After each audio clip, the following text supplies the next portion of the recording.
Alright, chapter 15. So we do chapter 15. It's also just 4 verses long. It's the one we're going to discuss, what we were just discussing in the previous chapter at the end there, about the judges and stuff. So here it goes. Listen to this. I quoted this one this morning. Therefore, designate for yourselves overseers and administrators, worthy of the Lord, humble men and not lovers of money, and truthful and proven, because they also perform the service of the prophets and teachers. Remember we spoke about how there's a lot of overlap between all this stuff. Verse 2, do not then look down on them, for they are your honored ones, along with the prophets and teachers.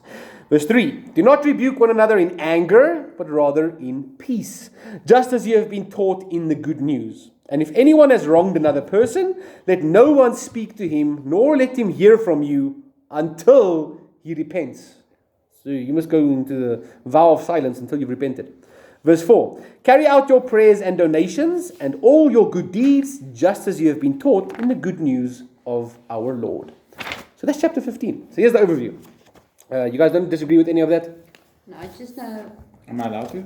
Yeah. We won't listen, but yeah. I just know a few people that will never Depends. come out of that hole there because they will never repent. So. Oh, yeah. Yeah, it's a bad place to get stuck, eh? Very bad place to get stuck. Yeah. All right, so in the previous chapters of the Didache, I'm stuttering, look at that. In the previous chapters of the Didache, I sound like Moses, introduced the offices of teacher and emissary, the apostle, and prophet. But it made no mention of dedicated leadership positions. Now, the organizational structure of a community is finally introduced. A community of believers cannot exist without leaders and organization. One of the gifts of the Spirit is being a secretary. You know that? Admin. It's a gift of the Spirit. There you go. We're not too bad. It's in the Bible. It's in the Bible. It's one of the gifts of the Spirit. Which one is that? We're not It's called admin. The gift of administration. Yeah. In the words of Charles Taylor, not that spirit. Sydney, I just thought of something. Yeah? You know, when I come in here late, just in time for the meal, Yes. actually I'm not bad. You've gathered to break bread. Well done. Wait, Do you hear I that? feel better. It feels good for coming only for the food. so it's You know what they call someone that comes to the shul only for the meal? Just for Kiddush. JFK. Just for Kiddush. They only come to shul for Kiddush. JFK, John. So it's wisdom, knowledge, faith, healing, miracles, prophecy, discerning of spirits, speaking in tongues, and interpretation of tongues. No, there's another one. There's more verses. Something like helps. So you need Helps. to cook. Yeah. You're right. So it's in another place. There's a few verses that talk about it. All right. In the words of Charles Taylor, it says, no sooner had the preacher created a congregation than the need of organization arose. This was not the Charles Taylor who is in the Probably. ICJ. Oh, I wonder. Liberia, I wonder. Taylor, Paul. I wonder. It's a good question, actually. Didn't think about that. For example, Paul and Barnabas appointed elders over every community in which their efforts for the gospel had taken root. Acts chapter 14, verse 21. When they had preached the gospel to that city and had made many disciples, they appointed elders for them in every church. And with prayer and fasting, they committed them to the Lord in whom they had believed. Every community had to have elders. And we're going to learn a lot about them in our new study of Torah Club this year. Really, if you guys haven't signed up, do. Come and join us for the entire year. You're going to learn so much that you've already forgotten because you did learn it once upon a time, but we forgot about it. Sydney, when does it start? I think it's in the week of Sukkot this year. So it's October something. So you don't have to sign up yet if you want. When you sign up, it's like a year-long membership. Yeah. So you can wait till then and sign up, but When does it end? a year later. But here's the thing. Next year this starts. Here's actually why you guys do need to sign up. If you want the booklets, the physical booklets, Yeah. because they print them according to how many people have registered. So if you want the physical booklets, you must sign up now because they're going to start printing them soon for the Torah Club. Oh, yeah. But if you're happy with using the PDF booklets, then you can sign up literally the day before. No, I like paper. Yeah, me too. Okay. I found it, by the way. You want to read it first? God has appointed What's the verse, by the way? 1 Corinthians 12, verse 28. 1 Corinthians 12. Yeah, and God has appointed in the church first apostles, second prophets, third teachers, then miracles, then gifts of healing, helping, administrating, and various kinds of tongues. There you go. Joseph was an administrator. So you didn't Yeah. know. We're in good company. Okay, additionally, the community needed an authority structure under which to discipline members who might stray from the way of life. Who's going to give them paksla? The early believers adopted the ecclesiastical models and offices already used in synagogues and throughout the Jewish world. Where in the Bible do we learn about offices of governance? The parasha today. Parashat Shoftim. Okay, so it says in this week's parasha, you shall appoint judges and officers, shofatim v'shotarim, in all your towns that the Lord your God is giving you according to your tribes, and they shall judge the people with righteous judgment. Now the Torah's judicial system had the 3-level courts that we spoke about this morning. You had the Sanhedrin, the district court, the small Sanhedrin, and then your Beit Din. In fact, yeah. Just on those courts. So every synagogue literally has a court, a Beit Din. Perhaps the city that they're in There's a small Sanhedrin maybe. has a small Sanhedrin. Yeah. But then there's the 2 small Sanhedrins in the temple, I don't know what that functions as. right? So if in your local synagogue you can't resolve something, you go to your city, right? If that is not resolved, then it goes to Probably the those- small court In Jerusalem, probably. Jerusalem. Probably. And then it goes to Sanhedrin, the yeah. main Sanhedrin. Yeah. So that's literally 4 levels, not Yeah. 3 levels. I think why there's more than one small Sanhedrin is because when there's more than one case, to bear it simultaneously. Could be, yeah. Yeah, I'm not sure how it worked in Jerusalem. Yeah, I understood that it was different levels, yeah. But if it's the same level, then it's to make provision for more Ja, cases. maar dit was dit vir my gevoel asof dit nie heeltemal dieselfde level was. To get off Ja. from America, and he wanted to set up Nou, the if it's levels, then it's... Ja, ja. hierarchy Maar dat was 'n for klein the en Messianics. I don't know that was. Yeah, we went to his meetings because he felt there was nobody to. Yeah, and it's fair enough. There is no hierarchy in Messianic movement. Well, there is. There's the UMJC. So the UMJC is the only one actually that exists. But then we've also got a bunch of non-compoops who overnight decided they want to make their own one as well. That's only, they can only be the overseers if you join or you affiliate yourself Yeah. with that. And a lot of them Yeah, just they do their own thing. yeah. So yeah, in South Africa now, there's a group of guys recently, all non-Jews, who've decided they are now appointing the first rabbi, who's not even, the guy's not even Jewish himself. He's anointing himself as a rabbi. To be a rabbi, and they're now doing the South African thing for the Messianics, and they've contacted the chief rabbi and destroyed the whole Messianic name already. Yeah, unfortunate. That's the way it is. In an interesting time. I think it was Brad Scott. No, I don't think Brad Scott, huh? You spoke at Bit Or. What's the question then? Yeah, I wasn't it was there. him or the other one. Brad Scott passed away. But you know, the idea of having authority is so important actually. It is. It's so, you know, kudos to them for trying something. But you know, we've got the UMJC, let's use them. MJC. Union of Messianic Jewish Congregations, the UMJC. So they're based in America. All the Messianic synagogues around the world are affiliated with them. So Even you have not yet. We're not registered with them because you have to have at least 10 Jewish members in your congregation, and then once you register, you have to actually pay for your membership. So we can't do that yet. So Herschel down in the Cape, he is registered with them, and they know that I'm studying through them, so they know that we are there.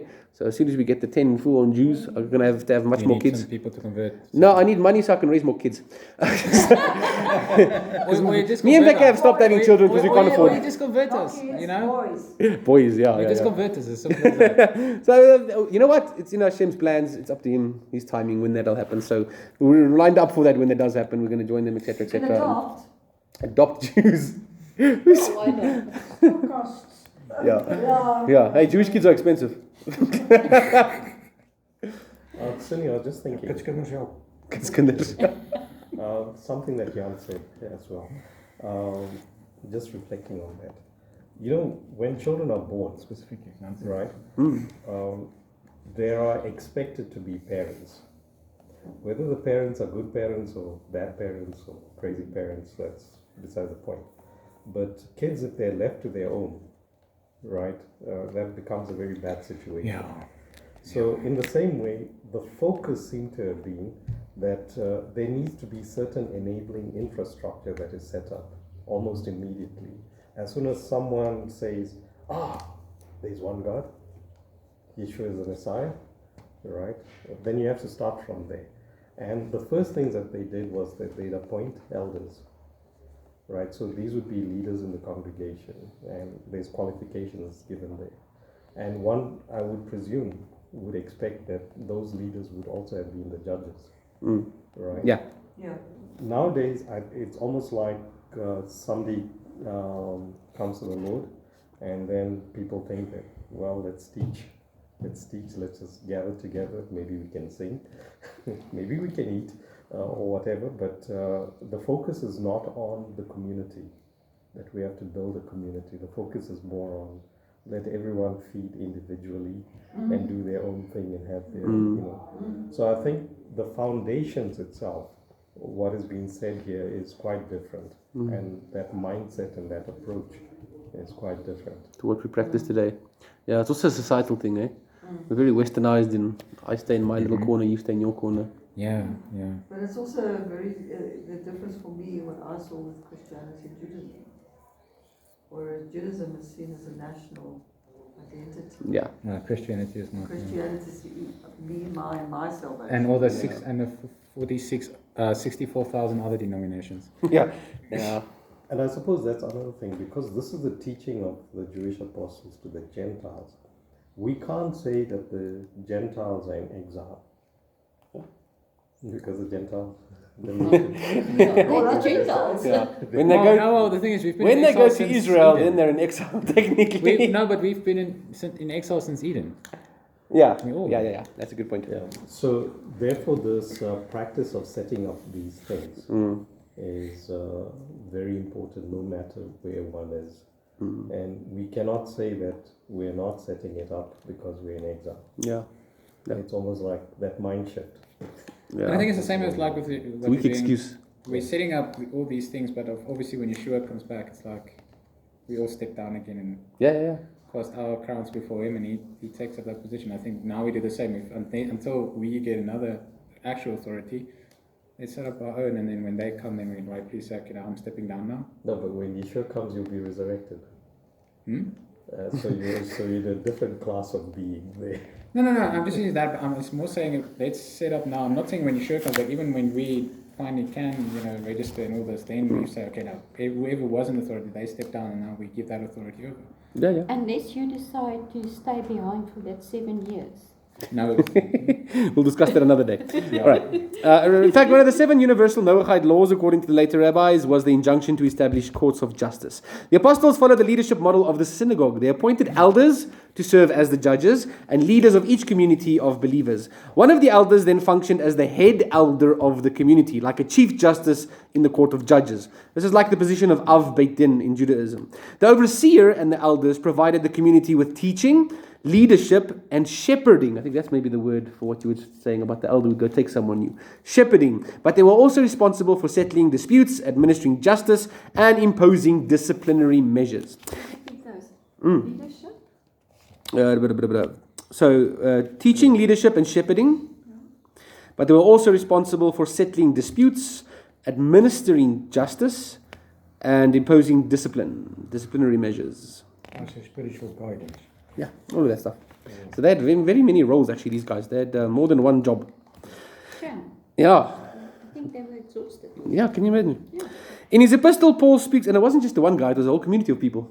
Yeah. Especially if they're Corinthian, then you got Those people. those people. Yeah. Those people. In his epistles, Paul speaks of the appointment of the overseers and the elders to serve in the capacity of judges and leaders over each community of believers. For example, Paul chastised the Corinthians for not going to their local Beit Din. We spoke about it this morning, 1 Corinthians chapter 6. Instead, they went to the secular court.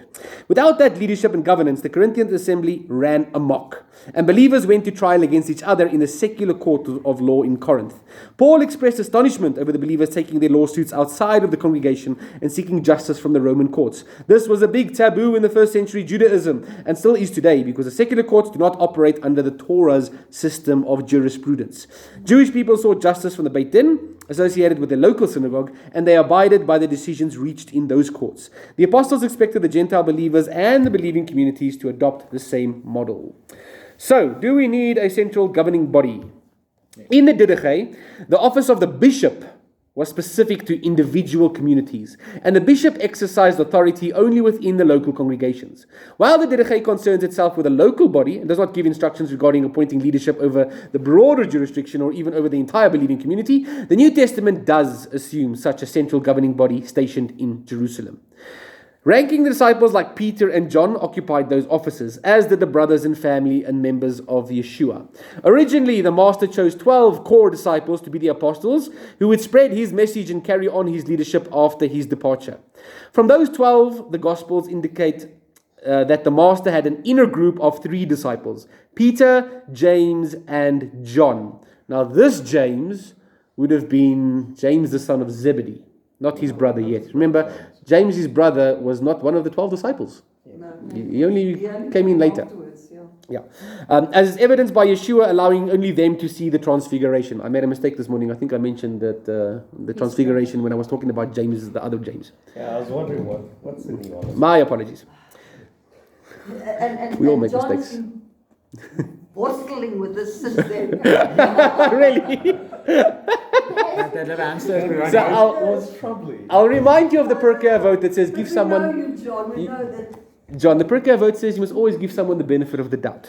Yeah, so we did. There you go. So My you focus did was until on the now. donkey, so I'm okay. And the donkey.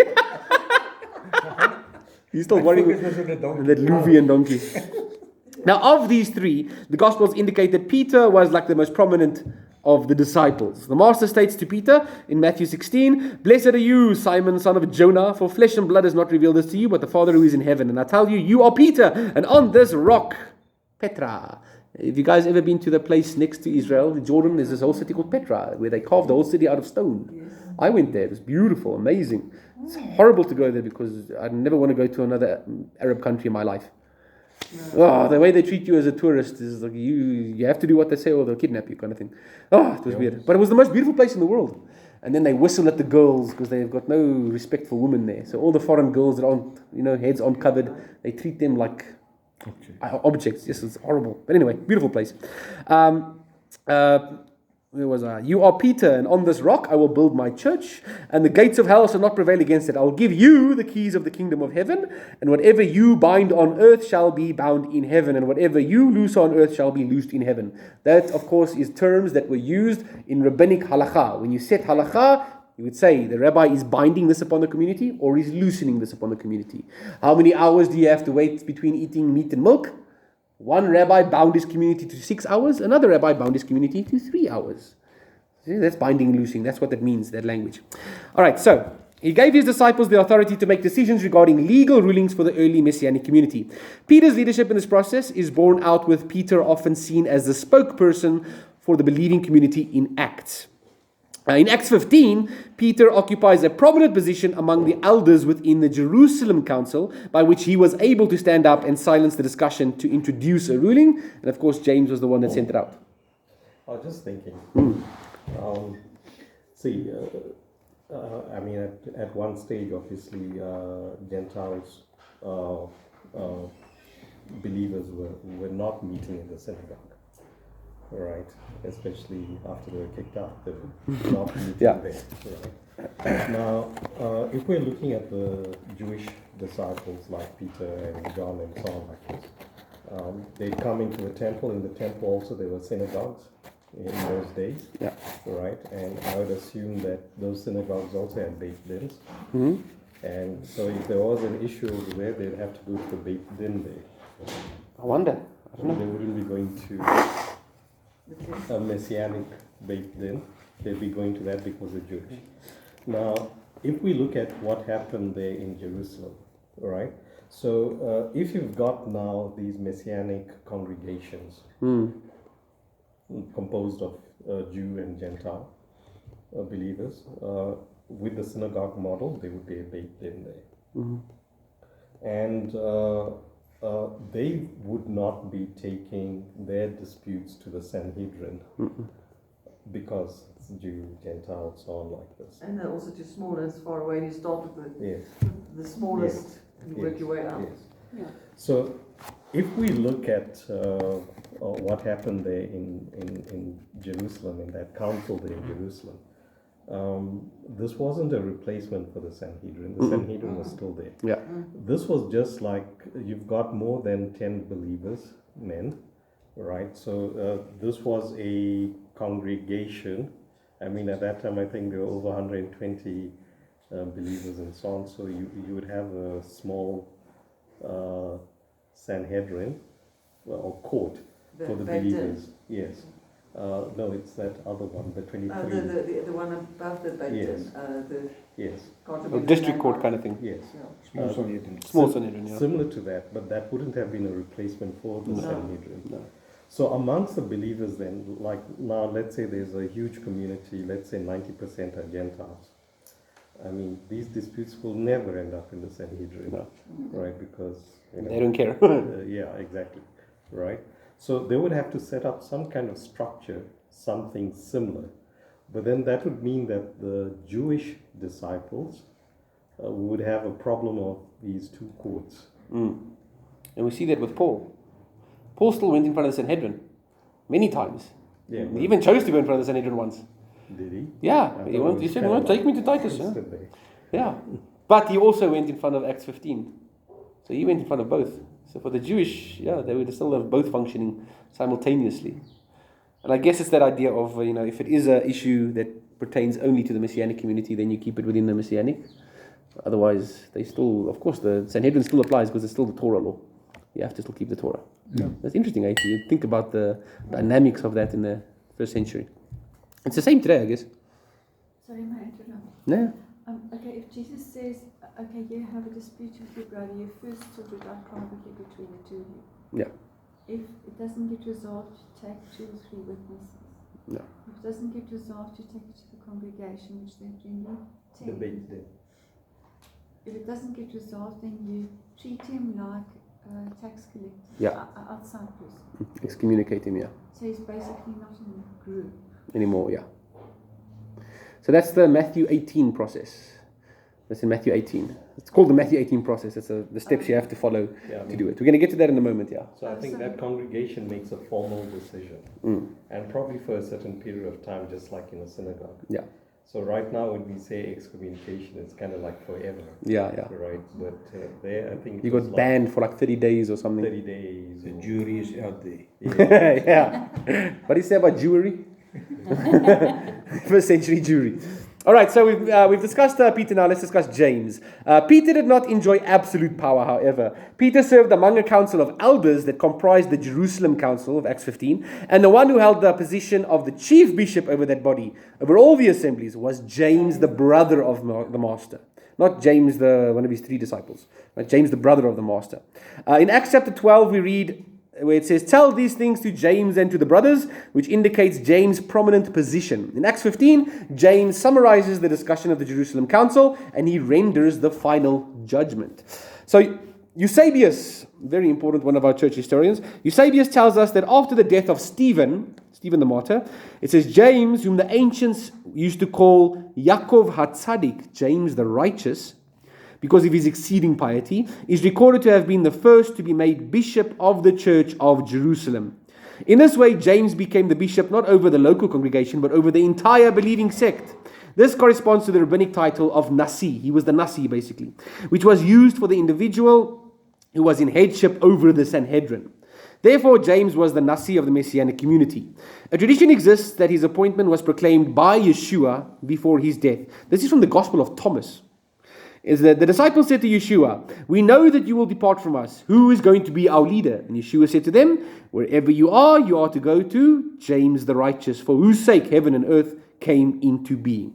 So James was like a link between the house of David, as the believers waited for the return of the Messiah Yeshua, the ultimate son of David, to take up his throne. After the death of James, the line of bishops from the master's family continued in his stead for several generations. After him was, I think, Simon Clopas. Simon Clopas was like Yeshua's uncle. So it stayed in the family, this idea of the Nasi. Until about 135. Till about 135. James the righteous, Simon Peter, and John the son of Zebedee formed a triumvirate, a high court of 3 over the entire assembly. Paul referred to them as the reputed pillars of the assembly of Messiah. Each had a specific role. James represented the family of the master. Simon, Peter, ranked as the first among the 12, head over the master's school of disciples. And John, the son of Zebedee, the beloved disciple, an adopted son of the master's mother, Mary, stood in a unique position, sort of like representing the interest of both the family of Yeshua and his school of disciples. Which I don't know how to explain that. Which James was this? That's the James, he's... James' son Brother. of Zebedee. That James would was be son of James, the son of Zebedee. Why is it so Yeah. confusing? No, Because there was it's not, couple of because you've got James. two James. Actually, Jacob's.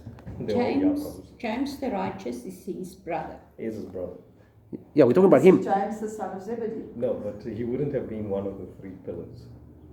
Why not? Because was what we said Zebedee. was the three Son pillars of of the thunder. beloved was James, the son of Zebedee, John, the son of Zebedee, and Peter, The sons of thunder. the son of Jonah. Son of Jonah. This is very confusing. When did James, the son of Zebedee, die? He was one of the first to die. He was one of the first to die. So I think that, okay, let's keep reading it because I think they mention here that he was replaced by the other James. Let me just read it here.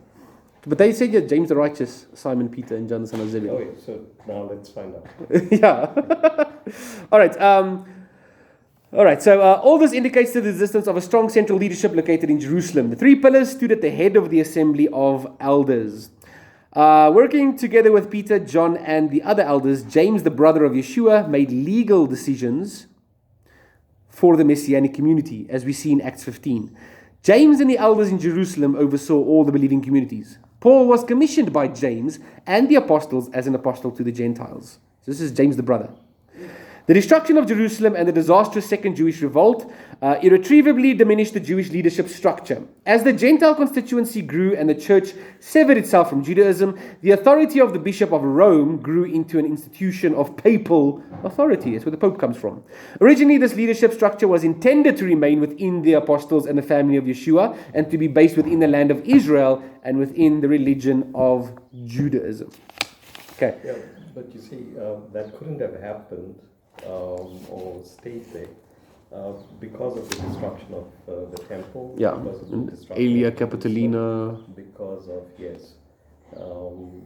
the exiles. It was forced So just like the Sanhedrin into Yavne. year 70 went to Yavne, So too, our Messianics went to Rome. had to go somewhere. Yeah. It was Antioch. Yeah, Antioch. Yeah, So we see that even in the time of Polycarp, yeah. right, which was around 150, somewhere around there, he went to see his fellow Syrian, who was the Pope in Rome, right, to discuss this matter about the 14th of Nisan, right, and he conducted the service there in Rome. Now, at that time, Christianity was illegal. So even if you had a dispute with your brother, I mean, if you went there to say, well, this is my Christian brother, they'd arrest both of you. Yeah. Exactly so, yeah. That's problematic. It's nice to have John around, eh? Yeah. You can remember the stuff. Yeah, I think so. Yeah. I'm telling you, around the year 150, we're taking your word for it because none of us can remember any of that stuff. I remember when we studied that Acts thing that we're going to start studying in October, every week John would come to me and discuss the timeline. He got the whole timeline of every one of these church elders in his head somehow. We'll get to that again this year, I'm sure. I'm looking forward to it. Okay. I'm sure there's still... Course for John. Yeah. I'm sure there's still more discussing the James thing. We'll see if it comes in the commentary. We're still in the outline, eh? As chapter 15 continues, the need for community leaders becomes clear when the Didache begins to issue instructions regarding rebuke and community discipline. The Didache alludes to the Torah's command to rebuke one's brother and to Yeshua's own instruction on that subject. As in the teachings of Yeshua, the Didache places the legal procedure for community discipline within the context of an established community leadership that can settle disputes and, if necessary, excise community members. Not exercise, but excise. Kick them out. All right, so what's the practical application? The simplicity and efficiency of the Didache structure of leadership is appropriate for modern congregations to emulate. The plurality of leadership ensures that no one single leader ever has too much power or is above accountability and keeps one person from being overwhelmed, as was the case with Moses. Poor Moses had too much to do. So his father-in-law said, hey, set up some courts of judges and get yourself some Sanhedrin. Do everything yourself. Can't do it yourself. See, Yeshua said we're two Or three. or three. Now a Beit Din has to have three. Three. So when do you have two? When one is sick? I have no idea. I don't have an answer to that question. It's two I don't know why. or three. No idea why. Actually, what does happen in a Beit Din when someone gets sick? You can call in another judge. You have to have three. You always have to have three. You have to have three. Because, Sounds very Trinitarian, don't you think? yeah. An even number. Yes. Yeah. But like I was saying, I mean, for practical reasons, because these have to be trained people, right? Obviously, just one judge should not make a ruling, a decision. So if there are two judges and they agree with each other, then there's no problem. Yeah, then there's no problem. You don't need a third. Yes. Why Yeah. they have three. Yes. So if they don't agree with each other, then Then you need a third. you need two or three. Yeah, maybe. But three is the full sitting. Yeah. So if you have the Av Beit Din and the Nasi, it's enough if they agree with each other. The king of Israel was the chief justice. Yeah. Did the king of Israel sit in the Sanhedrin? I have no idea. Because the Sanhedrin, They were set, I would say. But the king wasn't a judge. I would he say- was. Solomon. Yeah, Solomon. But he was Yeah. Yes. David? No, he wasn't a priest. It doesn't have to be a But he priest. still sat in.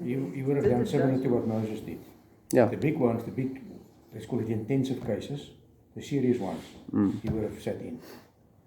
Similar to Moses. And the other not so serious ones, he would have given to the others. Because you see, in the time of Solomon, when that kid was brought there, Yeah. we don't see anybody else. It's just Solomon. It's Solomon making the decision. Yeah, because it was Yeah, but he was difficult. he was an arbitrator, sort of. There wasn't three of them, Not a eh? judge. Yeah. Because they don't necessarily incident. mention who presented the women presented the cases themselves, maybe. Yeah. Or did they? But they didn't go to court. Like I say, No, he was they an went- arbitrator. they at came that before the instance. king, yeah. No, It was making a complaint. No, And but can you he's, help us with that complaint? Not a court session, but he's officially the judge. no.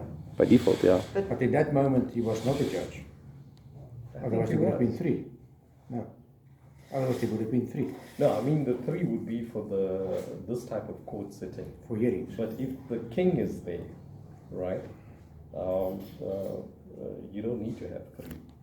The king makes the final decision. It's As confusing. long as the king is there. No. If there's no king, then No. it has to be settled in the See, Senate. look, today we It's not separate about the between. individuals, it's about the position. Yes, The but position, the king did not put himself above the system. No. He was part of the system. yes, but he was appointed as the chief justice. He's not Mulambo. Yeah, but similar. So, I mean, as, for- What happens today is exactly the same as what happened in those times. how so? When you get an appeal where there's three judges, Yes. and the chief justice is one of them, he won't do it on his own. He will still be two other judges when it's a full court. Still the same. No, I mean, that might be the case. According to Torah law, right, the king could judge these things. That's why he had to write. Or he had to commission He had someone to to write write his it. own laws. I wish I knew more so I could add to the conversation, but I don't know. I'm wondering if Solomon had two guys next to him the whole time or not. Well, I mean, Moshe for a long time was alone. Moshe was alone, yeah. Yeah, Moshe was long. Interesting. No, I didn't have an answer to that one, but interesting thought. Okay. A congregational leader. Yeah. When there's a Sanhedrin, if there was a Sanhedrin in Solomon's time, that would have been the process. There would have been a Sanhedrin. Yes. It wouldn't have been called a That's the Sanhedrin, answer. but there would have If been there's a a Sanhedrin, that would have been the process. Maybe If there's no Sanhedrin, then he was on his own. I mean, it's not said, but it's also not. It's not stated. So, but it's also not said that it was not there. Maybe it's just when those people came to him, it does actually in sort of court of law. It they was were in the actually- palace and not in the. And the focus is just on what Maybe they the didn't- wisdom that he It gave. wasn't recorded in that way that it was supposed I guess we have to study those books as well someday. Yeah. We'll get to that there. Yeah. But This so is you know why what we is- have Sid. you know what is interesting? Wait. What? So that he would not be overwhelmed. Oh, that's interesting. Okay. A thought that came to me Yeah. is that if Yeshua's brother became this high court, he must have been trained. Yeah. So James the righteous, he wasn't called the righteous by the local community. He was called the righteous by the Jewish community. Yes. Even the non-believing, That's right. non-messianic So Jews he must have considered known him how to Yaakov. act. Yeah. So Yaakov because HaTzadik. he didn't believe in his brother as the Messiah At first, yeah. until Yeah. the resurrection. So He was a highly respected person in Jerusalem, one of the most important people. So did he study as a rabbi under the normal situation? I wonder. I don't know. In those days, no one studied to be a rabbi. Because I think there wasn't a formal position called a rabbi. And Yeshua is the first person to be officially called rabbi, even though it's not an official position. People used to call him rabbi. And it's only after that time Gamaliel where it and became so on like this. that whole thing. Formal That the title, terminology came in. Yeah. But it It must was have Hilal or But, just but, a but, name. but it does say don't call anybody Rabbi. So why would he say that if that wasn't already a No, thing? in that time? so Rabbi was an informal title. Rabboni. So like Yeshua's was an informal title. Okay. But As the fact Pharisees still said he didn't go to remains school. is that he was seen as a very important and righteous person at Tzaddik. I mean, Yeah. a Tzaddik is an important person, somebody that you look up to. Mm. And if he was seen as that in the Jewish community, he must have done stuff Yeah. to be deserving of that. They say that he was so righteous. One of his nicknames was Camel Knees. Because of the He was night praying so prayer. often for the people, for the whole nation, Why was he praying on his knees? for the Jewish people, for the Jewish people. He was almost like Aaron. Every Did stand. he pray standing up? I don't No, know. no, It's just a nickname, man. It's a nickname. Didn't you watch? Did you watch rugby? Nicknames for guys. It's because there was no bank manager. So yeah, so he was highly respected. Remember the way that James died as well. You know, while he was being clubbed to death with the Fuller's Club, what did he say? Yeah. Forgive them, for they know not what they do. Same as Yeshua, he gave up his And- life and- on behalf of the people that are killing him, just like Stephen the martyr. It's amazing that we don't give these guys enough credit. So I'm looking forward to learning more about them. Yeah, it would be very interesting to study his life. And Yeah. See how, Yeah, we will. okay. All in due time. But now let's get back onto the What the main. answer- Yeah, we've taken an off ramp and now we've ended up in Cape Town. A congregational leader should govern an assembly in the midst of leadership team of peers.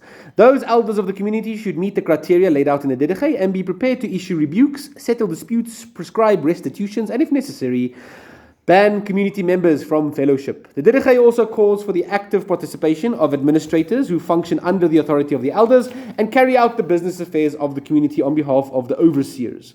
Finally, the Didache calls upon the communities to submit to the leadership of the overseers.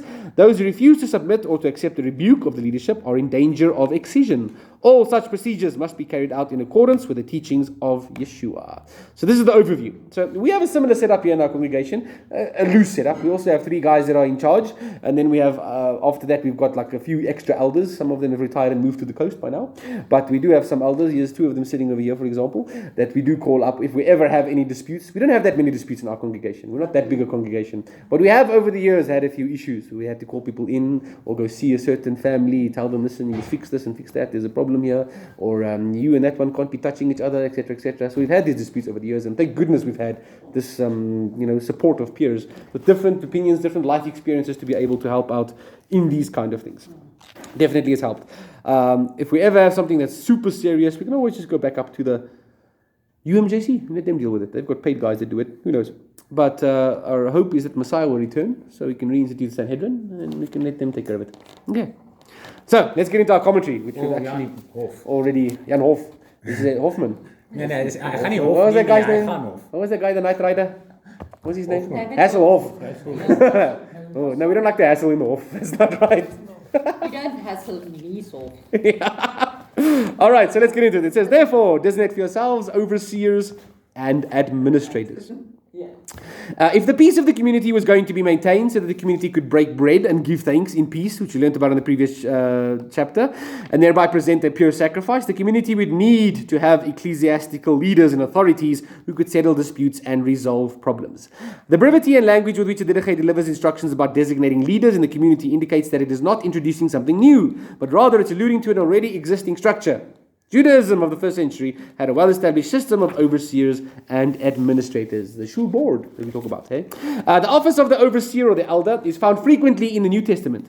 At the time of the writing of the Didache, the Greek word episkopos, which is your overseer, was synonymous with the term for elder, presbys, like Presbyterians. I guess it's the same word, I'm not sure.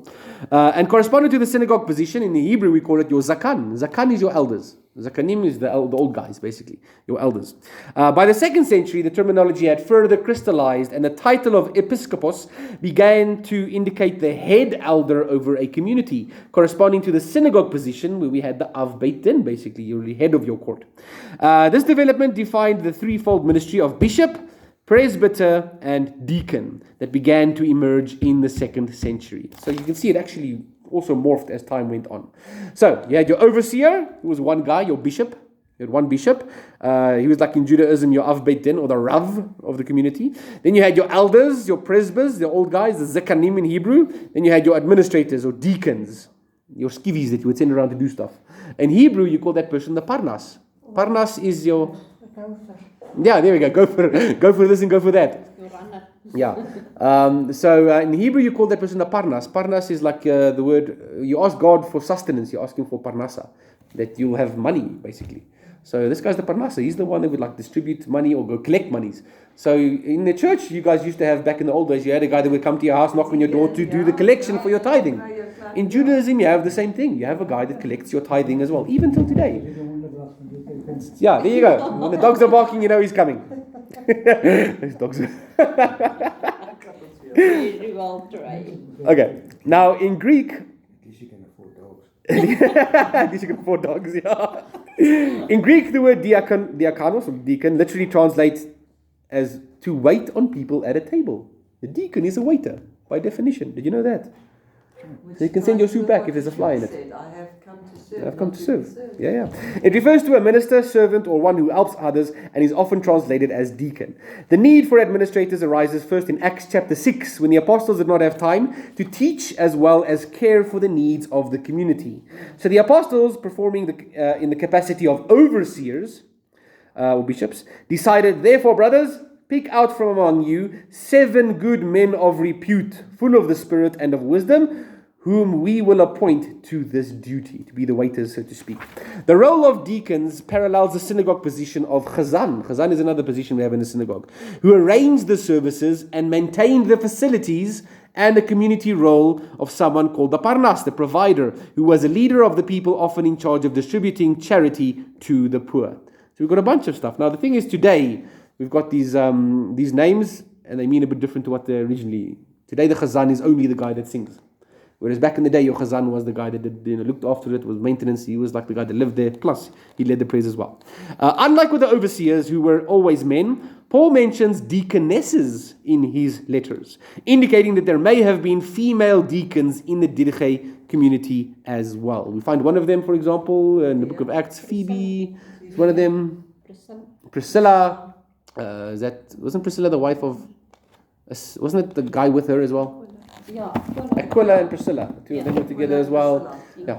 So we'll study them as well in that study that we do. All right. Delilah wasn't one. Delilah, no, that was. No, she was dead by then. Hey there, Delilah. It's only name I remember. En die Afrikaanse kerk die koster. Ja. Koster.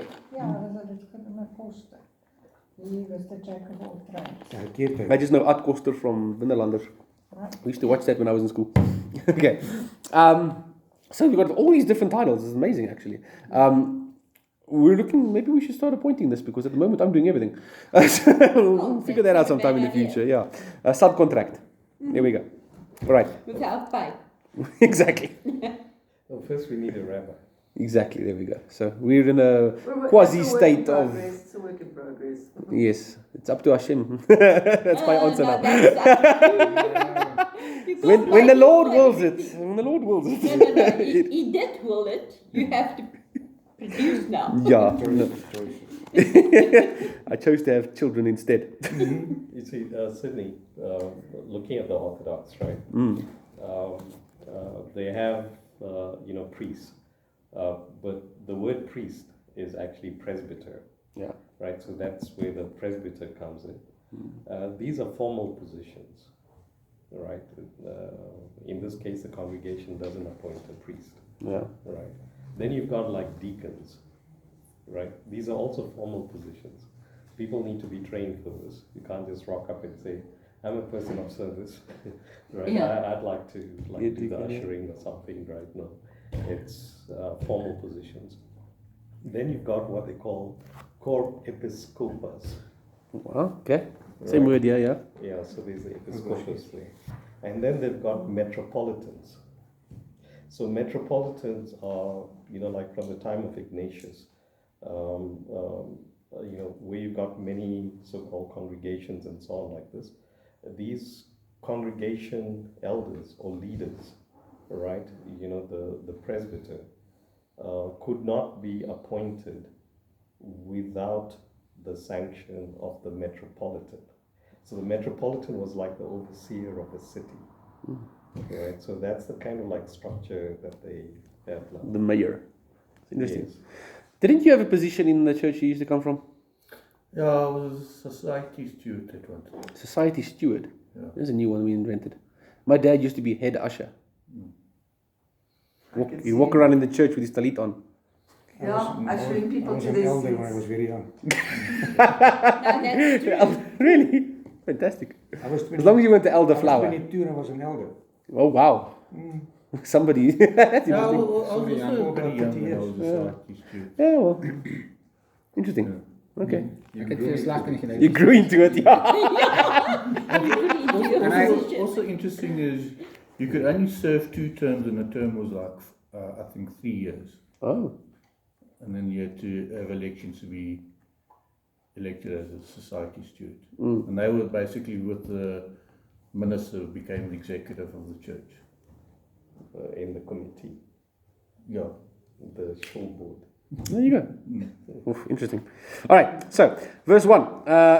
They shall be worthy of the Lord, humble men and not lovers of money, and truthful and proven, because they also perform the service of the prophets and teachers. So you can see that overlap again. So they're also like rabbis. Yeah. Jethro. The Apostolic Constitutions expands this by saying, they shall be devout men, righteous, humble, not lovers of money, lovers of truth, proven, pious, impartial to one's status, who are able to teach the word of godliness and preach straightforwardly by means of the ordinances of the Lord. Now, the New Testament lays out a similar list to what we find here in the Didache for the qualifications of overseers and administrators. The most detailed version we find is in 1 Timothy chapter 3, verse 2 to 12. Should we read that whole thing? Or do you guys know that verse? What's that? All right, let's read it. An overseer must be above reproach, the husband of one wife, sober-minded, self-controlled, respectable, hospitable, able to teach. It's no good you have a guy that's a teacher that can't talk, can't tell stories, can't keep you awake. Right? Not a drunkard. Those two are a problem, because usually the ones that are drunkards can speak the best. Not violent, but gentle. Not quarrelsome. Can't have both. Yeah. Not a lover of money. He must manage his own household well, with all dignity, keeping his children submissive. For if someone does not know how to manage his own household, how will he care for God's church? He must not be a recent convert, or he may become puffed up with conceit and fall into the condemnation of the devil. Moreover, he must be well thought of by outsiders, so that he may not fall into disgrace or into the snare of the devil. Deacons, likewise, must be dignified, not double-tongued, not addicted to much wine, not greedy for dishonest gain. They must hold in the mystery of the faith with a clear conscience, and let them also be tested first. Then let them serve as deacons, if they prove themselves blameless. Their wives, likewise, must be dignified, not slanderers, but sober-minded, faithful in all things. Let deacons each be the husband of one wife, managing their children and their own household as well. Okay. I can understand why they talk about the wines, because otherwise there would be no wine for everyone to drink, because they drink it all. Exactly. They would steal the community wine. So here's a Not problem. more wine. Only communion with alcohol. If there's like a new community, and like supposedly the apostles came over to Pretoria in those days, right? And some people become believers over here. I mean, where are you going to find people who are grounded? Yeah. Tested. Not recent converts. They're all recent converts, All yeah. recent converts. Yeah. Who do you That's why appoint here? we're still growing in a sense, and that's, I think, is why we don't have these formal systems in place, is because So it's if- actually a very new thing. So in the meantime, the only found- recourse we have is skinnering. Gossiping. Yeah, I learned. Well, how many lawyers do you find in heaven? There are none. So I guess, from Luckily, you're not a lawyer anymore. from the starting point, I guess you'd have to do the whole laissez-faire setup for leadership, go with the flow. Even in Judaism today, when we say every community has a bet din, that's also not true. You've got synagogues where you've got appointed rabbis, appointed chazans, appointed caregivers for the community, appointed parnasa, these guys that go and collect monies. And then you've got the community shul. The community shul, just everyone that lives on the block goes to that shul and we daven there. There's a rabbi who's a qualified rabbi, because 90% of people in Israel are qualified as rabbis anyway. You go there and you daven. There's a place where you daven and you look after each other and you do a community. It's not a synagogue with all these appointed people. It's just your local shul. So, there's different strokes for different folks today in the society. And I think, maybe the goal is that you're supposed to progress and progress and progress and progress to the point where you can eventually get this. Like you say, you're not going to find people that are not new converts in a new situation. So you start out small, you start out informal, but as time goes on, you grow, people become more experienced, people become elders, then you start appointing them and stuff. So that's kind of like a growth thing, I guess.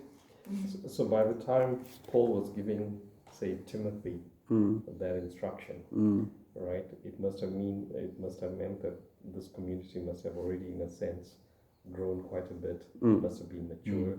There must have been people that you can select like this. Was he speaking specifically about the Cyprus community there to Timothy? Do you know? I don't know. Because if you look at that, most of these communities, there was already God-fearers in those areas. So they were already trained in the basics of the Bible before the whole gospel message came to them. Basics of the Bible or the Torah? The Torah, that's what I mean. Yeah. Basic instruction. The religion was developing over years. And then the more it developed, the bigger your congregations were. That's why you have to start structuring it. Yeah. The bigger it is, the more problems. Deal with the many numbers sitting in the church or in the congregation. But now, Satan also infiltrated the church. Yeah. And then he started fragmenting. Yeah. So where we are now is back to basics. Yeah. It's back amazing. to square one. Yeah. Everything's been demolished. You keep it simple, you keep it honest, you keep it straight, righteous. Because then your foundation is correct. Yeah. And we have something to aim at, right? Here's what the Didache says. Yes. Have the three elders, the three, what do you call them? The three leaders, basically. Then you have your elders, and so on and so forth. So we've got that in place, even with a small community like that, like ours. We've got enough people for when we do our annulling of the vows. Yeah. Yeah. I want to know, when do you stop being a new convert? So we have to look at the Jewish version of conversion. The way that Judaism does conversion is usually you go through 2 years and then the conversion is finished. 2 years of training. And then you become a member. So then you're a new convert. But then you're a convert. So I would say, that's a good question. Yeah, because if you've grown up Jewish and you're part of the... Yeah. But then I think goes back to proven. What is that person's track history? What's their life? When you find out your first inside joke. The first inside joke. So this is, I think, where the Holy Spirit comes in. Yes. The leaders will decide when someone is no longer a new convert. God will, God's appointed people that can decide when someone's no longer a new convert. So I think every case would be different as well. There's certain people that shouldn't be in leadership positions but might have been part of a congregation for 20 years. Everyone needs to be a leader kind of thing. So I guess the leadership would eventually decide. But anyway, so we usually have a thing with my opinion when it comes to baptism. If someone comes here, for example, that asks to get baptized, I say first wait until you've been here for a full cycle of all the festivals, a full year, and then we'll go do the baptism, because you have to do the training first. You have to know about the way of life, you have to know about the festivals, you have to understand all these things before you commit. You don't want to commit to something, like Yeshua says, and then take your hand off the plow. You haven't counted the cost of being a disciple. And you need to know how to swim. How to swim. Don't worry, you don't have to swim, okay? There's a couple of us that are lifesavers. That's not preaching to the converted. So we got that in place as well. All right. Okay. So about these guys, it says here, do not then look down on them. You guys have been here for a year now. Monday for a year. Monday. All right, we can sprinkle you on Tuesday. Okay. We're going to have a dinner without food. Yeah. Okay. Verse 2. So we're talking about these guys. Do not then look down on them, for they are your honored ones along with the prophets and teachers. Because they also perform the service of the prophets and the teachers. They should be honored in the same way as the prophets and the teachers. The New Testament contains corresponding injunctions to honor and submit to community leadership. We're on page 512, by the way, if you want to follow along. 512, bottom of the page. It's no Vicky Lord. Yeah.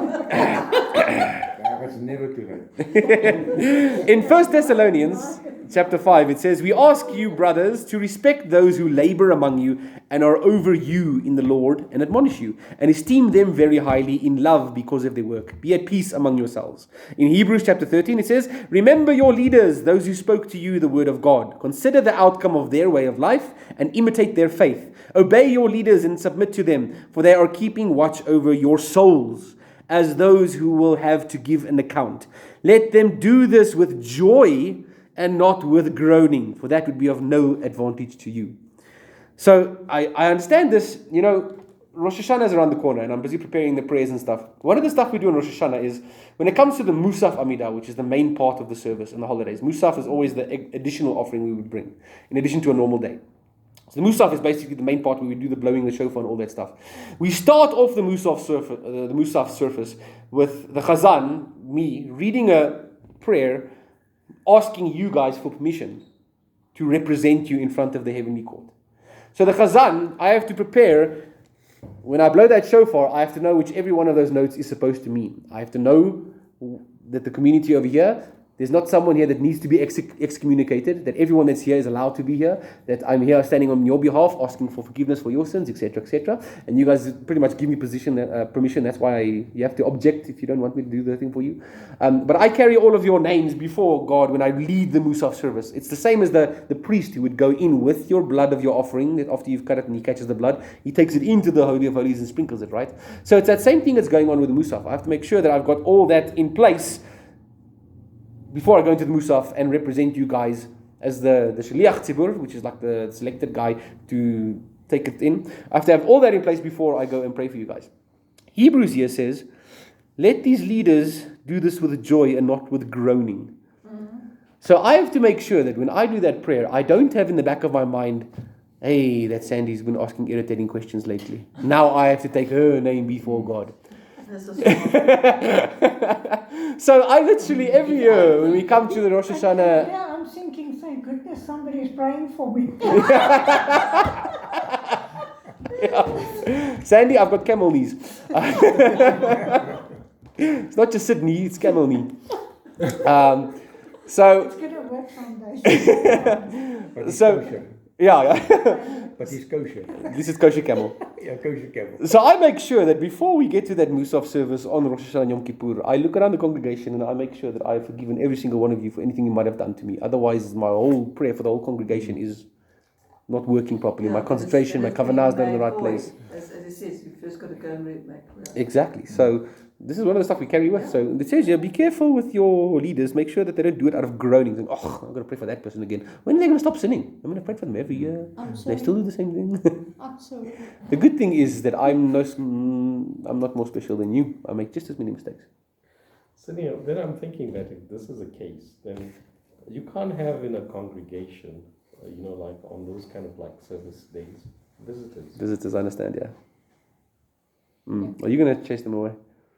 I mean, You're going to we've appointed as a doorman. That's why I like the Pesach thing, where you had to register to partake of the Pesach lamb that was offered. yeah, because I'm just thinking about certain things, in the old days where I'd say, "Hey, Gideon, have you ever heard a shofar being blown? Come!" Yeah. Really do that. In synagogues, you have to buy your seat. You have to buy your seat for the Rosh Hashanah and Yom Kippur service. Maybe we should do that. Maybe we should do that. And No. then we'll make sure that there's no odd characters, right? Yeah, the I thing is, understand I that. mean, We're still open for people that's It learning. is a month of charity. Yeah, so- that's the difference. And I mean, the thing is that you want to draw people into it. None of you would be here today if we didn't let you come visit because of that. True. Yeah, because I came on Yom Kippur. Right? He came on Yom Kippur and he stayed. Oh. And he stayed. Yeah, You that's get it. your head No, checked. but he's, as I said, he's tenacious. He's very, very tenacious. And John seeks the truth, and if he's got a question, he does not let Gaan hoor? it until he's got Gesondheid the en answer. verdraagsaamheid. Yeah. Nee, John. Ja. Kijk, dat wat jij doet, That's true. if you do that with the right Absolutely. conscience, state of mind, then whoever is sitting behind you, it's okay. Yeah, if we take it back to the whole idea of the priest functioning in the temple as well, he would take all of Israel's names with him when he would go there, and he wouldn't know every single person necessarily. Indeed. It's up to you to do the duty. Look, it's not like if someone new comes in here and I pray that they won't be included in the prayers. They're here for the blessing. They're here. They're showing up before God on the appointed day. I think, God sees beyond that. He's bigger than our little boxes that we have to do. Anyway, Okay, I didn't realize that part of that Rosh Hashanah that you're actually asking our permission. So what if somebody one day decides not to give you permission? You can go to another congregation. Okay, but it doesn't stop the service that somebody will stand up and say, No. we don't accept it. Yeah. So in the prayer, I can actually go fetch it for you guys afterwards and read it. I say that these people have appointed me. So you must object before the time. majority rules. Yeah, there you go. So, and then I say, please don't let any of my sins influence your judgment against them, and don't let any of their sins influence judgment against me. So it's a wonderful little preparation before the Musaf. We can read it maybe after we've done this thing. Okay, verse 3 says, do not rebuke one another in anger, but rather in peace, just as you have been taught in the good news. Have you ever rebuked someone in peace? It's difficult. Unfortunately, You're so no. funny, you It's know. difficult. It's because I'm talking from experience. Yeah, when I rebuke someone, they anger me, and I have a grudge against them. And I think there's one person, yeah, that does that. yeah, you have to do that, hey? Yeah. Road race with a smile. I'm serious. Yeah. I'm just thinking, it's not the angry person who's doing the rebuking, because it's the congregation elders. Elders, And yeah. They may not have any truck in this particular dispute. This is just justice and only justice. So I've once had to rebuke someone in the congregation who did something against me. I was angry. And I learned, it was the best thing that ever happened, because it hit me personally. I couldn't sleep at night. I was stressing about it. I was angry. And through that whole process, I, for the first time in my life, realized the way your focus should be. The purpose of rebuke is reconciliation. That was where I learned that lesson properly, practically, for the first time in my life. I'd read about it for years and never implemented it until it happened to me. It's until it happens to you. Yeah. That it really doesn't make sense. And then I realized, you know what, you can be angry at a person, whatever, but the rebuke is not so that you're wrong, I'm right, get out of here. Hey, let's find a place where we don't hate each other and go forward from here. And that's a beautiful thing, actually. It's one of the most beautiful things. You can't learn that in a book, eh? All right, so rebuke and correction formed an important part of congregational life so that the community would continue walking in the way of life. Didache Chapter 14 verse 2 stresses that quarreling congregants defiled community meals. Discipline and correction took place internally within the community then. The Torah commands a person to rebuke his fellow. It's a mitzvah. You must rebuke someone, right? If he sees him going astray. Leviticus 19 verse 17. The Didache states that the rebuke should be done just as the believers had been taught in the good news. Where are we taught about this process? Matthew 18. It's called Matthew 18 process, which you quoted for us just a minute ago. That whole process of it. If a brother sins against you, go tell him his fault between you and him alone. If he listens to you, then you've gained a brother. But if he doesn't listen, then you have to take one or two others along with you, that every charge may be established by the evidence of 2 or 3 witnesses. If he refuses to listen to them, then you shall tell it to the congregation or to the church. And if he refuses to listen even to the church, then let him live as a pagan and a tax collector to you. Truly I say to you, whatever you bind on earth shall be bound in heaven. Whatever you loose on earth shall be loosed in heaven. The Matthew 18 process involves a 3-phase legal procedure. Okay. Now, verse 3 here says, and if anyone has wronged another person, let no one speak to him, nor let him hear from you until he repents. If there's a chance taker that comes and scams someone in the community, block his number, unfriend him on Facebook. You don't talk to him until he repents. So, interestingly, rabbinic procedure. If you block him, how will you know he repent? That's a good point, yeah. You go past his house every afternoon to see if he's repainted it. If he's repented, then it's... I repented. Yeah, exactly. I repent. Die Afrikaans is not lekker. Yeah. And never thin again. I repent, So listen to this. Rabbinic procedure prescribed different types of shunning and banning of community members. Something called mazifa was the mildest form of excommunication and usually lasted only 1 day outside of the land, but 7 days within the land of Israel. You had another one called nidui, which was a form of excommunication that lasted 7 days outside the land of Israel, but 30 days within the land of Israel. The Talmud records 24 offenses that could bring on such a period of shunning. I'm trying to think if they didn't do this to our apostles at one stage. Isn't Paul shunned at one point. Well, I know Paul and Peter had a falling out. Yeah. But I mean, from the Jewish communities, I don't know. Anyway, we'll get to there when we do study that. But we chased out of the city. Yeah, they were chased. That's a big one, yeah. Then there was also one called Cherem ban, which lasted much longer, perhaps permanently, and was the strictest form of excommunications. There were at least 3 versions in Judaism. Wasn't there also flogging? Yeah. Apostles got flogged. Flogged a lot. There we go, yeah. Before excommunication. No, they weren't excommunicated. They were flogged and told, you shall not speak in this person's name again. And then they found them speaking. Yeah. My children have the same thing after I give them hidings. They don't listen. The ban in the Didache last... Fall from the tree. Yeah, exactly. Yeah, exactly. I can't be angry. I love it. You know why I named my first child Judah? Because Judah means to praise, to give thanks. Like Hodu, to give thanks to Hashem. So one of the reasons why I chose that name, obviously it was a family name, but one of the reasons was that every time I told myself, before the child was born, I said, if this child does something naughty, like writes on my walls, and I give him a hiding or something, and I have to shout at him and say, Judah! I have to remember what the name Judah means. It means to give thanks to Hashem that there's a child. So he might anger you, but every time you get angry, you wanted a child, you asked for him, so be happy. And that pink bookie. Pink bookie. That pink bookie that has ladies who... Oh, yes. I remember that book, yeah?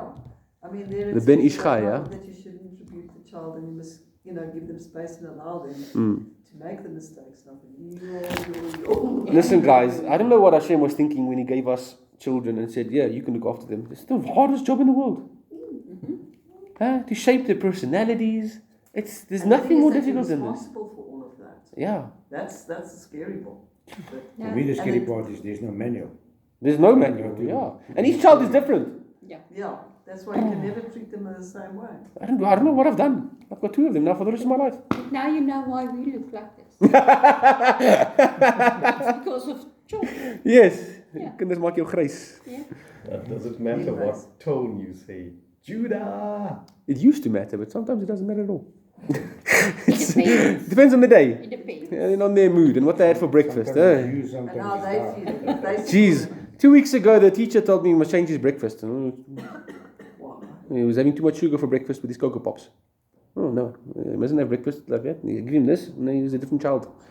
What? You change that and your child's a whole different human being all of a sudden. Yeah, like Raising kids is... How do we do it and survive? Look, I love the kids, and it's the best thing that's happened to my... Not all survive, but majority do survive. Majority survive. It depends. You just change the diet and Apparently as well, yeah. Really? Yeah. What do you give him now? So sometimes I'll give him toast or I'll give him all bran flakes without any sugar. And it changes the child apparently.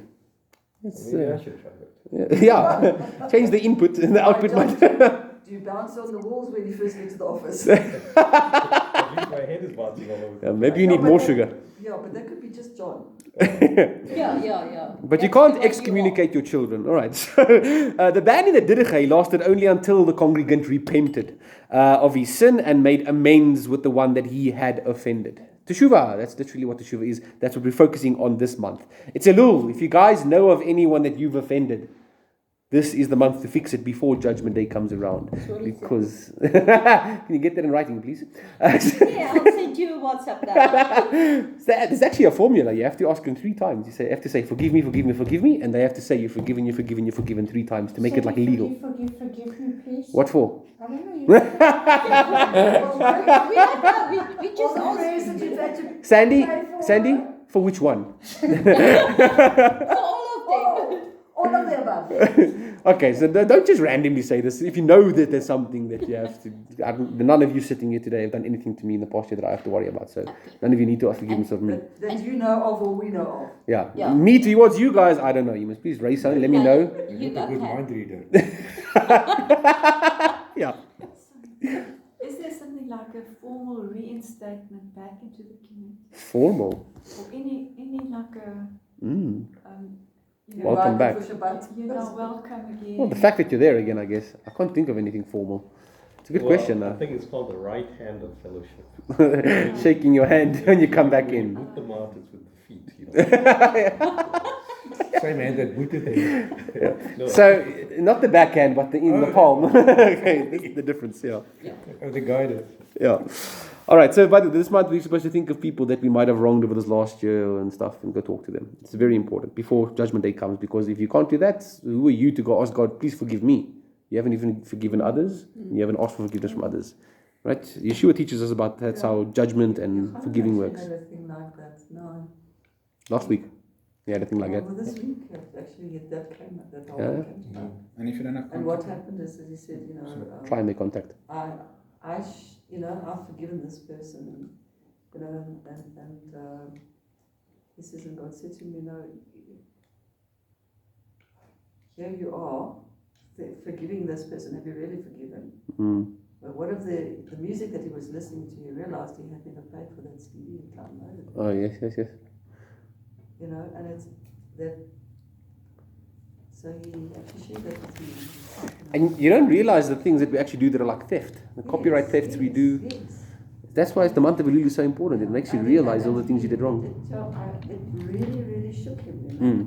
You have to do that introspection in this month. Try and find your sins. Don't think that you're, I was good this year, I don't have anything. You've done stuff. You've done horrible stuff and you just don't know it, because when you do it, you block it out in your mind and you convince yourself, it's okay. And then you never think about it again. This is a human condition. We all do it. This is the month where you have to go and sit and think about what you've done this year. Have I stolen on taxes? Have I done this? Have I done that? Let's repent. Make sure that you're clean before you come to the judgment seat. I'm trying to find myself. You must go to the east. Everyone finds himself there in India somewhere, apparently. But to steal on taxes, you have to earn money, so I'm okay there. Yeah, there you go. I have the same problem. No, we're okay. Oh, we're okay there. Okay, cool. Yay. Yeah. Sleep better now. Yeah. There's other taxes that I have to repent of, and that's taxis. We don't talk about those. There, oh my Oh, word. I enjoy the taxis. No, I promise Really? It's a show. in town, Yeah. okay, Joburg town, you know, the Yeah. taxis there, Yeah. they will make space for this man to get in front of them. Serious. They will stop and he can go, and then they will carry And they will on. wave I it. Put promise it- you. Do you drive around with the EFF flag on the roof? Is that No. you? Oh, he's checking. Did I they don't ever know appear how. before you? Huh? Did they ever appear before you? No, they don't No, make they it can't see right. me. I promise you. Sometimes I stop and they'll sometimes open the door. Wave their arms and come. You Really? go, I'll wait, you go. If I didn't see this, You're a with special my- individual. This If is, I didn't it's see unfair. this with my own two eyes, I wouldn't have believed it. Oh wow. Baruch I Hashem. promise you guys. Baruch That's Hashem. why I say road rage will be with a smile. Baruch what's the Hashem. car in again? So what happens if, Drives a taxi, that's why. like, supposing in this congregation there's somebody who feels that somebody else has wronged them, right? Now, for Yom Kippur, it's not just people in this congregation who have wronged other people in this congregation. It's people even from outside who have wronged someone. What are they supposed to do? Seek restitution, especially now. Yeah, you must. No, I mean, they didn't wrong. They were wronged by someone. They feel like they are wronged. Oh, yeah, we can't do anything for someone who's outside our congregation. If you've been wronged by someone in the congregation, come tell us. And we'll sit. But your conscience is important. How do you feel about it? Yeah, it's important, yeah. Towards Hashem. Yeah. That's what's important. And you won't have a clean Change the person, conscience. You can't change the attitude. You cannot say repent or whatever. So what you do is, what do you make of it? You Towards see, Hashem. every night we say that Yeah. forgiveness and let no one incur punishment Because Because of me. Right? But you say that, but this person is still carrying on. Mm-hmm. Right? So that means that you've let go. Yeah. But They're do you still- have any obligation to go and say to them that this is the month of Elul? Don't you think you should? No, you can't. That's a strange one, eh? But there's a mitzvah to rebuke. But you could go and say, you know, I'd like to discuss, and I feel that you've done. How do you feel? That person might be totally unaware Yeah. of what they did, Indeed. because that's what Yeah. often happens. Yeah. Something that I learned is that you've got this chain dragging you down, Yeah. and that person is totally unaware of that they actually have wronged you. Yeah. They don't even know what they do is wrong. Yeah. Yeah. Yeah. So- Then we In go their- normal. That's So correct. you're the one that is actually being punished in a sense, and you can't let go. Yeah. I mean, I'll give you an example. one of the most incredible times in my life is that I got jealous of my brother because my brother was my mother's blue-eyed boy, and that wasn't fair. And I was angry with my mom. Yeah. And one day in the church, I felt compelled to go up to the front, and I don't know if I had to say it out loud or not, I can't remember, but I went and I repented of that, and I forgave my mom, and I let go. And the most incredible thing is that her and my relationship changed overnight. Yeah. And it just changed. And then I spoke to her about it, and I said to her, Mom, I had this grudge against you because of, Rob and you. And she says, yeah, but your dad's blue-eyed. I said, but he's never at home. It's so different, you see. And with that, it's just that relationship, it's all a death. I mean, it was not just mother and daughter. She was my best friend. So it affects you. Yes. It affects you, even though it might not be a big thing anymore, a public thing. And that's what he said about the conscience. If your conscience is still working on you, already you need to do something about it. So here's the thing, though. We have to find the right balance. Because, yes, it's a mitzvah to rebuke a brother when they do something wrong. But at the same time, some people just find fault with everyone. And then they think they must rebuke that person. How do you handle a situation like that? When Yeshua teaches that thing about the speck in your eye, the log in your eye, when you realize the speck in someone else's eye. I think that's a very important teaching. When you see someone else doing something wrong. Ask you to go one. Yeah. So instead of seeing something that someone else is doing wrong, as soon as you see it, usually Hashem is talking to you saying, hey, you've got even bigger problems than what that person has. That thing that you see in them, the only reason why you see it is because you recognize it in your own life. Yeah. Work on that. And that usually happens during this time of Elul. Hashem is very busy working in this time. The things that you see that your children are doing wrong, really people. Yeah, where did they learn it from? Probably from you. So I guess you got to find the balance during Elul, hey, between the rebuke that's necessary and working on yourself and not being petty. But you also get, you must never leave him out of the picture, and that is Semyasa, Satan, to come and provoke you. Yeah. He's always around. And you never know whether this person on the other side accuse you. Yeah, falsely. You never know whether this one on the other side is he a messenger from Satan, or is it by ignorance? Yeah. And you must investigate it before you take a decision. You must oordeel, maar nie veroordeel nie. So you must consider it before you take judgment. And if you see he's from Satan, then you can curse him and move on. Him. Yeah. Yes. Yeah, Satan uses us a lot, eh? Have you noticed that? Right? Satan uses us a lot. We're supposed to be disciples of Yeshua, but sometimes we do more of the work of Satan than Yeshua. Without knowing it. Give him the glory when we shouldn't. Well, that's what Yeshua says about Satan being he's the leader of this world, this earth. Because every time we sin, we're crowning him as king. Yeah. So Rosh Hashanah, the whole point of Rosh Hashanah is the coronation of a king. So we do all of the stuff that we do traditionally in Judaism to coronate the king on Rosh Hashanah. That's why we blow the shofar and all the stuff. That's why it's called the head of the year, Rosh Hashanah, because we're crowning God as king through our praises. That's why repentance is so important during this time, because when we repent, then we're saying, hey, all the wrong stuff I did, I was crowning Satan as king of this world, but now we're saying, Hashem, you are the true king. This is a false king. He's a quasi-king. This is an imposter king, is Satan. Imposter, Yeah. Sorry. No, you say. I think it's Zechariah somewhere where the high priest is standing in front of the judgment seat, and there's an angel of the Lord or somebody, and Satan is accusing him. And then that angel of the Lord says, I rebuke you, Satan. Isn't this a Yeah, it's in Zechariah, Yeah, what about it? So Satan is accusing you. He's the accuser of isn't this one a burning stick snatched from the fire? That one. He's the defendant. Advocate. Jesus is our good Jewish lawyer. It's nice to have a good Jewish lawyer. They know how to get you out of a tight spot. He's going to make sure you get the best deal out of it. Yeah. Now, in saying that, one day we still have to explore the whole thing of Jesus being a judge. I came across it this week while I was preparing the stuff. And Jesus himself is a judge as well. When he comes back, he's going to execute righteous judgment. Yes. The prophets talk about the Messiah and the judgment he's going to mete out as well. So we'll have to explore that sometime as well. Yeah. And you know what he uses to judge? Isaiah says, not by sight, not by ear, but by his smell. He's going to sniff you out. Says Isaiah, I think it's Isaiah 11 maybe. He will sniff out who's righteous and who's not righteous.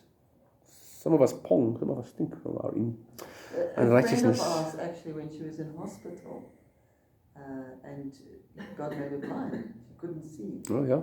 And in that period, and she had to recognize by people, Oh, wow. not by sight, by smell. Oh, wow, yeah.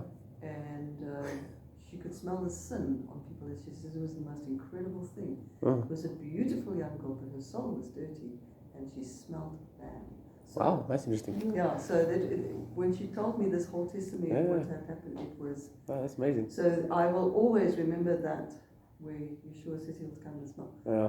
And yeah, I've actually, I don't know if it was him, but once there was nothing, there was no perfume, there was nothing, I smelled the most wonderful.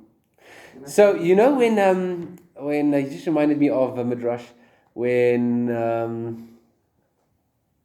was it Esau and Jacob? When Jacob came in dressed as Esau, Yes. Isaac smelled because he was blind, remember? Yes. And he says, it smells like the Garden of Eden. It smells like a garden the Lord has blessed. He smelled the outfit that he actually got from Adam back in the Garden of Eden. It's very interesting. But now that you talk about the person being blind, I heard a story, I don't know if it was a joke or a story this week about a rabbi. In Judaism, the Torah says that if a judge takes bribes, the judge will become blind. That's how you know if a judge ever took bribes. He literally goes blind. Now, one day there was a judge that went deaf. Oh my gosh. So someone like sign language to him, asking, well, what happened to you? You know, he says, oh, people tried to bribe me, but they never paid me. So I only heard about the bribes. That's why I went deaf instead of blind. So, if we have offended someone, we definitely have a responsibility to go and Apologize. ask for forgiveness. Yes. But what about the case where Someone's offended you? no, you're the head of the family. If your kids hold unforgiveness, for example, right? Well, I guess you have a responsibility to rebuke them. If they hold unforgiveness. They hold unforgiveness. Right? Against you? No. Against whoever. Against another kid in the school or something like that. Somebody, right? That wouldn't be rebuking them though, hey? No, I think that's where guidance would come in. There you sit down and say, I see you have an issue with. Yeah. It's ultimately up to them, eh? Yeah. Because but by doing that, maybe, I mean, that's what us women do, you know, by talking through our problems, we actually share out and then miraculously they're solved. Is that what it's called? It's not gossip. About superior knowledge. He says, I bow to your superior knowledge. Yeah, John, that's an interesting case. Yeah. So like with kids, you can say this is discipline or this is teaching or this is because they're under your authority. Yeah. Right. And how about with a spouse? Oh, okay. Next verse. The answer is very simple. You're on dangerous ground. There's the principle of priesthood. And you, the head of the house, has the priesthood. And everyone falls under that. Because in God's kingdom there's order, and you as the priesthood follows that. And if your spouse don't understand it, she has the problem and not you. But you are not entitled or allowed to do away with your priesthood, otherwise you're in trouble before Hashem. So that's the reality. So practically what does that mean? Because I'm just thinking, you know, there's that story of Zipporah. And yes, she corrected Moses. No. With the circumcision thing. Yeah, the circumcision thing. Bloody bride. Bridegroom of blood, right? So now the thing is, Moses obviously was circumcised because I'm sure this happened after the 8th day that he was put onto, you know. But his kids were not. Right? His kids were not. So why did Moses not circumcise his kids? Was it because of family difficulties and, you know, the political difficulty of like saying this is what we're going to do? Right? I mean, a lot of them weren't circumcised during the... No, they kept the circumcision in Egypt. But remember... During the Exodus now. Yes. Yeah. They did. But this was before the Exodus. Yeah. This was before the Exodus. Remember, with the Exodus, Moses was alone. And he took them all out. And then his uncle brought the family later on to him in father-in-law. his wife and children to him in the desert. Yeah. And he should have still circumcised them Before on the that. 8th day. Yeah, but this circumcision happened before he reached Egypt, Yes. right? Yeah. So that's when that circumcision happened. And in a sense, maybe Zipporah was forced to do it because otherwise Moses was going to die and this was revealed to her, Yeah. right? But then the question was, I mean, he's been sent on a mission in 40 years or whatever that he was over there. This thing about circumcising his kids didn't, well, it might have entered his mind, but he didn't do it, right? And now he's going on a mission and, you know... He's now becoming a leader. Yeah, So Zipporah's he's going to hand make sure that his life is to be clear. is- Yeah. And that is sometimes the role of the wife. Yeah. So I was just like looking, I mean, what was the difficulty there? You see, the thing is like with kids, you can say, hey, listen, you're going to stand in this corner or I'm going to do this and this and this. You can't do that with your brother. I mean, your, you know, or your I wish sister, you can. Yeah. your brother or your sister or your wife. This is difficult. Have a private session with your rabbi when it comes to spouses. That's all I can say. There's a wonderful chapter in the book Adam Loves Eve that's entitled, You Are Not Your Wife's Rabbi. You got to understand the whole thing. Remember, the Christianity's got one way of viewing relationships. Judaism's got a different way. It's very different. So, that is for separate counseling. That's not to do with the overseers here. So, but that comes in with... Would you want to ban your wife? No. That comes in with, say, like the overseer or the deacon, Yes. right? Their wife must be what? Yeah? Believers and so on. Yeah, yeah. So, what's a guy going to do? I mean, what should he do? A deacon, if his wife is not Not a all that believer. stuff. Then he Ah. cannot No, become I a mean, deacon. he can't become a deacon. He Yeah, cannot can And become if become he a is a deacon, Mm. then He mustn't He be- must all of excuse this- himself. He has to excuse He has himself. to excuse himself, and I think we've seen it in the first fruits. Yeah, you're right. Some of the guys that they've had issues and problems Yeah, have actually excused themselves out of those leadership roles. yeah, you're right. So, The guy that wrote this commentary is one of them. Yeah, yeah. And then hopefully the wife realizes what has happened and she... Hopefully, but that's not. We don't live in a perfect world, eh? No, but you see, that's where the only way you cannot change another person as much as you would like to. Yeah. Ask me, I'm a very good expert. But you It's even difficult to change yourself. Exactly. So how are you going to Yeah, change all the someone else? You women all cannot. together. So all you Just can do about is it pray in for front, them so. and ask Hashem to intervene and Yeah. work on that person's life so that you can meet that common ground again. Yeah. You see, John, where the whole problem starts is when you go before you get married.